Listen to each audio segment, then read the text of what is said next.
السلام علیکم ورحمۃ اللہ وبرکاتہ۔ میں رئیس اعظم حیدری کولکتہ انڈیا سے آپ کے سامنے کچھ آیتیں پیش کر رہا ہوں جو مسلمان کسے کہتے ہیں اس کے حوالے سے۔ ہم مسلمان ہیں تو ہمیں سمجھنا چاہیے کہ ہم مسلمان ہیں تو کیا مجھے کرنا ہے۔ تو آئیے میں سورہ ال عمران آیت نمبر 64، قُلْ يَا أَهْلَ الْكِتَابِ تَعَالَوْا إِلَىٰ كَلِمَةٍ سَوَاءٍ بَيْنَنَا وَبَيْنَكُمْ أَلَّا نَعْبُدَ إِلَّا اللَّهَ وَلَا نُشْرِكَ بِهِ شَيْئًا وَلَا يَتَّخِذَ بَعْضُنَا بَعْضًا أَرْبَابًا مِّن دُونِ اللَّهِ فَإِن تَوَلَّوْا فَقُولُوا اشْهَدُوا بِأَنَّنَا مُسْلِمُونَ۔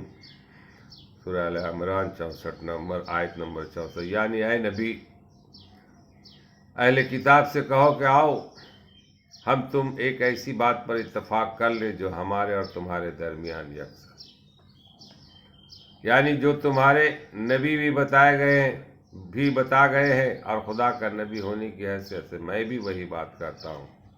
وہ بات یہ کہ ایک تو ہم اللہ کے سوا کسی کے بندے بن کر نہ رہے، دوسرے یہ کہ خدائی میں کسی کو شریک نہ فرمائے، تیسری بات یہ کہ ہم میں کوئی انسان کسی انسان کو اللہ کے بجائے اپنا مالک اور اپنا آقا نہ بنائے۔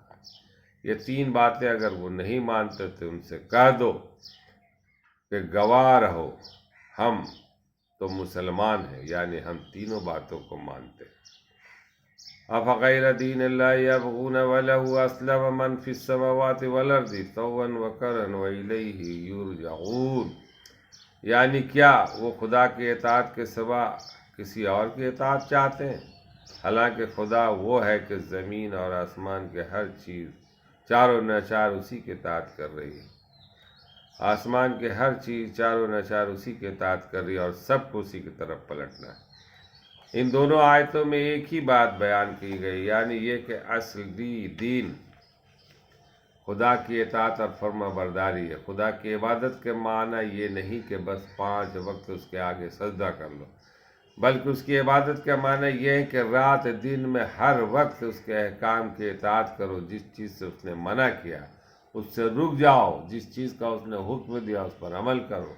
ہر معاملہ میں دیکھو کہ خدا کا حکم کیا ہے، یہ نہ دیکھو کہ تمہارا اپنا دل کیا کہتا ہے، تمہاری عقل کیا کہتی ہے، باپ دادا کیا کر گئے، خاندان اور برادری کی مرضی کیا ہے، جناب مولوی صاحب قبلہ اور جناب پیر صاحب قبلہ کیا فرماتا ہے اور فلاں صاحب کا کیا حکم ہے، فلاں صاحب کی کیا مرضی ہے۔ اگر تم نے خدا کے حکم کو چھوڑ کر کسی کی بات بھی مانی تو خدائی میں اس کو شریک کیا، اس کو وہ درجہ دیا جو صرف خدا کا درجہ، حکم دینے والا تو صرف خدا ہے۔ ان الحکم الا للہ، بندگی کے لائق تو صرف وہ ہے جس نے تمہیں پیدا کیا اور جس کے بل بوتے پر تم زندہ ہو۔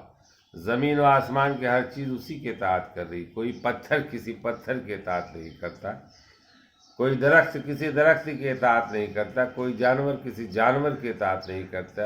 پھر کیا تم جانوروں، درختوں اور پتھروں سے بھی گزرے ہو گئے کہ وہ تو صرف خدا کی اطاعت کرے اور تم خدا کو چھوڑ کر انسانوں کی اطاعت کرو؟ یہ ہے وہ بات جو قرآن کی ان دونوں آیتوں میں بیان فرما گئی۔ تو ہم مسلمان ہیں، ہم انسان ہیں، اس میں دو رائے نہیں کہ اللہ ہی ہمارا حاکم ہے، مالک ہے، رازق ہے، سب کچھ وہی دے رہا ہے، پوری دنیا کی کائنات اسی کے اشارے سے چل رہی۔ اگر یہ بارش نہیں ہوتی تو پانی کے لیے ہم لوگ ترستے، اگر یہ ہوائیں نہیں چلتی تو ہماری ہوائیں نکل جاتی۔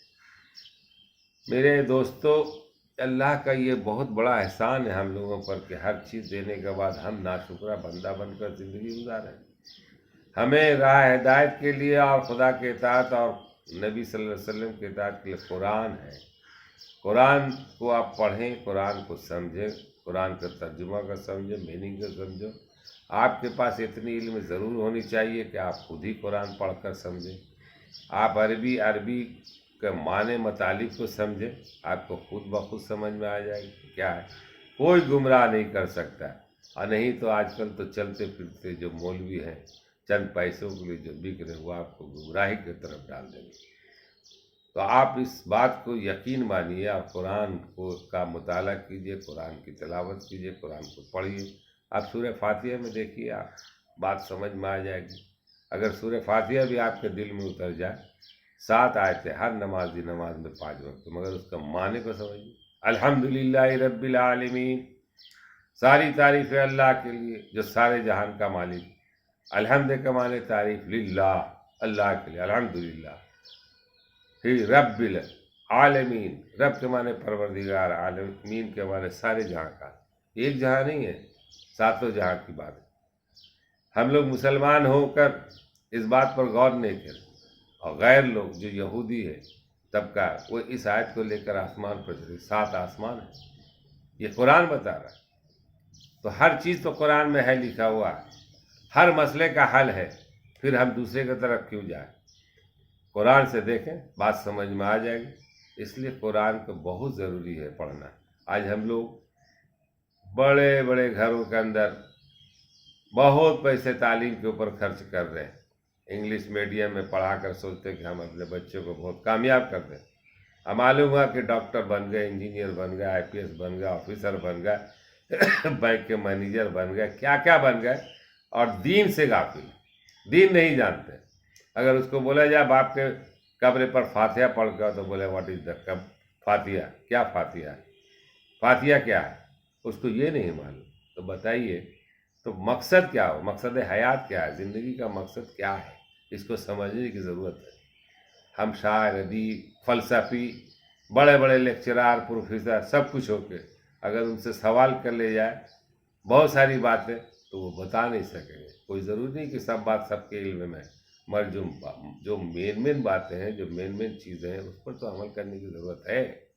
اب ہم پاک ہے ناپاک ہو گئے، کس طرح سے پاک ہونا ہے، اگر پوچھا جائے تو وہ نہیں بتا سکتے کہ پاک ہونے کا طریقہ کیا ہے۔ معلوم ہے کہ اگر پاک نہیں تو زندگی بھر ناپاک رہے، نہ ہماری عبادت قبول ہوگی، نہ ہمارا کچھ بھی ہوگا۔ تو ہر چیز کا مسئلہ ہے، ہر بات کو تو ہم یہاں بتا نہیں سکتے۔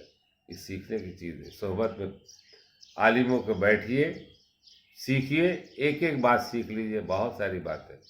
اللہ کے رسول صلی اللہ علیہ وسلم سے ایک صحابی کرام رضی اللہ تعالیٰ عنہ فرمانے کہ میں سب سے بڑا دنیا کا عالم بننا چاہتا ہوں، سب سے بڑا عالم۔ کوئی نسخہ بتا دے، کتنا آسان نسخہ۔ بولے جس بات کو آپ پڑھیں اس بات پر عمل کر لیں، جس بات کو پڑھیں آپ اس بات پر عمل کر لیں۔ عمل سے زندگی بنتی ہے، جنت بھی جہنم بھی، یہ خاکی اپنی فطرت میں نہ نوری ہے نہ ناری۔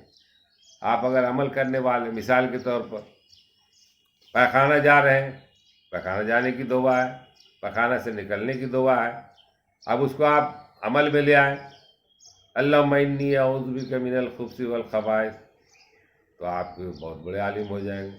پھر نکلنے کی دعا پڑھ لیں، غفرانک الحمدللہ الذی اذھب عنی الحزن وعافانی۔ اب اس کے مفہوم مطلب بھی بہت ہے، کیوں دعا پڑھنے کہا گیا، کیوں پڑھ کے جانے کہا گیا، کیوں پڑھ کے نکلنے کے لیے کہا گیا، تو یہ اس میں بھی بہت ساری باتیں، ایک ایک بات پہ زور دینے کی ضرورت ہے۔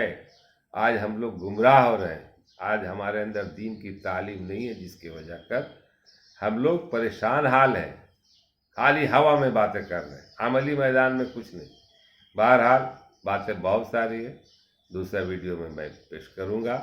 آج تک اتنا ہی، شاید کہ اتر جائے تیرے دل میں میری بات، اس بات کو دور تک پھیلائے۔ سبسکرائب کریں اس ویڈیو کو، آپ سے یہی گزارش ہے۔ اگر بات سمجھ میں آ جائے تو اس پر عمل کرنے کی کوشش، اور میری بات پر چھوڑ دیجیے۔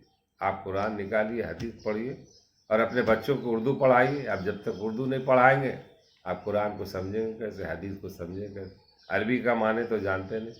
ہمارے مولانا لوگ پہلے تو عربی یوں طرح پڑھائے، پورے قرآن کو ختم کر دیا، اور معلوم ہے قرآن ختم کر لیا، قرآن کا معنی مطلب کیا، کچھ نہیں۔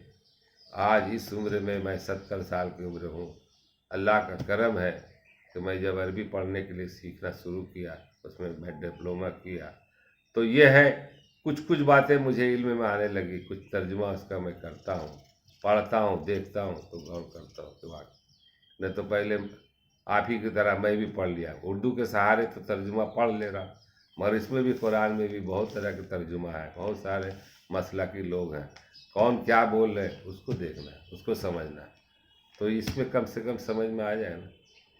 میں مثال دیا، ایاک نعبد و ایاک نستعین، میں تیری عبادت کرتا ہوں، ایاک آپ ہی کی، ایاک نعبد ہم عبادت کرتے ہیں، نعبد کے معنی ہم عبادت کرتے ہیں، ہم لوگ عبادت کرتے ہیں،